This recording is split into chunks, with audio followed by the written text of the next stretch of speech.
সময় শব্দ কোনো শিল্পকর্মের ভাষা হতে পারে না। এখন আমি যদি বলি যে আমি একজন ধ্রুপদী সঙ্গীতের গায়ক, সময় স্বল্পতার জন্য আমি মিয়াকে মারার রাগে কোমল লিখাপটা লাগাবো না, আমি বলতে পারি কথাটা? যদি সেটা বলি তাহলে কি সেটা শিল্পকর্ম হবে? আমি যদি কোমল নি ছাড়া আমি মল্লার গাই তাহলে কি সেটা মল্লার হবে? হবে না।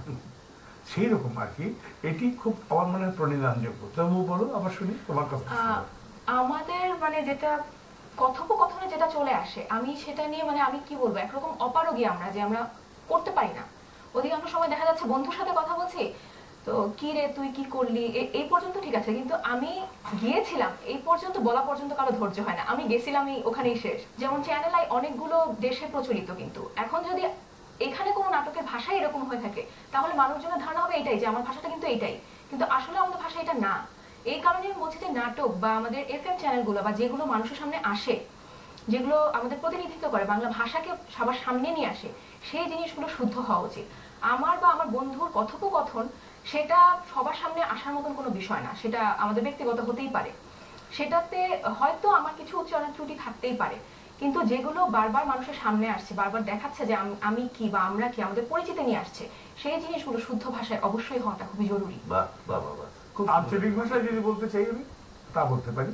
আমি একটি নাটককে আমি প্রতিস্থাপন করলাম নোয়াখালীতে, সেখানে সম্পূর্ণ বিষয়টা নোয়াখালীর ভাষায় হবে, কিন্তু আমি এইটুকু ঔদ্ধত্য দেখানো উচিত না যে আমরা নিজেদের মধ্যে চায়ের দোকানে বসে যে ভাষায় আড্ডা দিই সেটা বাংলাদেশের ভাষা হবে। সেটা বললে পরে আমার তখন ঝামেলা লেগে যায়, তখন আমার সেটাকে আমি গ্রহণ করতে পারি। অসুবিধা হয়। আপনার অসুবিধা হয় না? না না, খুবই সত্য কথা, ব্যাপারে কোনো সন্দেহ নেই, কোনো সন্দেহ নেই। তো ভবিষ্যৎ কি দেখেন বাংলা ভাষার? আমি অসম্ভব আশাবাদী যে এখনকার ছেলেমেয়েরা অনেক বেশি প্র্যাকটিক্যাল, আমাদের চেয়ে এডুকেশন অনেক বেশি, অনেক উঁচু স্তরের শিকার। আমি জানি বাপ মারা আপত্তি করে, যা তোদের সময় আমরা বেশি জানতাম, এগুলি একেবারে বাজে কথা। আমাদের ছেলেমেয়েরা অনেক বেশি জানে এবং অনেক বেশি প্র্যাকটিক্যাল। কতগুলো ক্ষেত্রে আমাদের পূর্ব নির্ধারিত ধারণা আছে, ওরা এই ধারণা থেকে মুক্ত।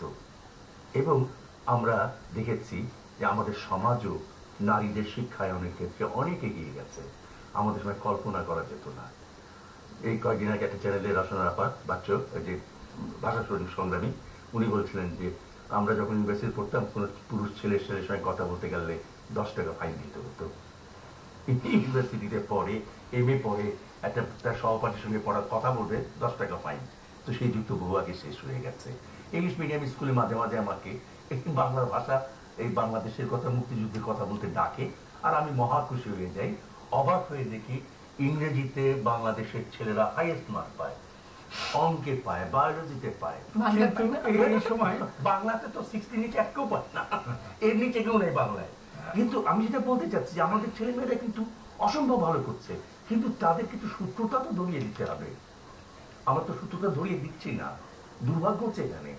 তা আমি আশাবাদী এই কারণে যে আমাদের ছেলে মেয়েদের আত্মসম্মান বোধ জাগ্রত হচ্ছে আগে আমাদের চেয়ে অনেক বেশি। আমরা বাবা মাকে কথা বলে এরকম করি, সেই কারণে খুব সাবধানীও হয়ে গেছে আমাদের। অবশ্যই ও এটা মানতেই হবে যে আমরা যে স্বাধীনতা দিচ্ছি, এই স্বাধীনতার সুফল নিশ্চয়ই আসবে। কিন্তু সাবধানী হয়ে যাওয়ার ফলে আসাদ ভাই আমি একটা গান মনে পড়ে যাচ্ছে রবীন্দ্রনাথ ঠাকুরের, যে গানটির উচ্চারণ মানে গাইতে পারি না, কিন্তু কথাগুলো বলতে পারি করে আজকের অনুষ্ঠানটা আমি শেষ করতে চাই। সেটি হচ্ছে, ওরা সাবধানী পথিক বারেক পথ ভোলো, পথ ভোলো, পথ ভুলে মর ফিরে। মানে অতি সাবধানী হলে পরে তাহলে জীবনটাকে আর দেখা যায় না। তো আমাদের সময় কিন্তু এই সুবিধাটা ছিল, আমরা কিন্তু পথ ভুলে জীবনটাকে আবিষ্কার করেছি। কত বর্ণময় চারদিক, তাই না? আজকে এখানেই শেষ করছি তাহলে। একটু মাপ চেয়ে নিই, বেশ উদ্ধত কিছু কথা বলেছি না, খুব ভালো বলেছেন আজকে আপনি, যেসব কথা বলেছেন এগুলো বলার প্রয়োজন ছিল। অনেক ধন্যবাদ। আপনাদের উভয়কে ধন্যবাদ আমার এখানে আসবার জন্য, আমার অতিথি হয়ে। আবার সামনের বারে দেখা হবে আপনাদের সাথে কোনো এক আলোচনায় এই ধরনেরই, এবং তখন আরো উদ্যোক্ত দেখাবেন দয়া করে। শুধু দর্শক, আলোয় ভুবন বড় আজকে এখানেই শেষ। আবার আপনাদের সঙ্গে দেখা হবে সামনের বারে, তখন আমার সঙ্গে থাকবেন আমার নতুন কোনো অতিথি আপনাদের কল্যাণ।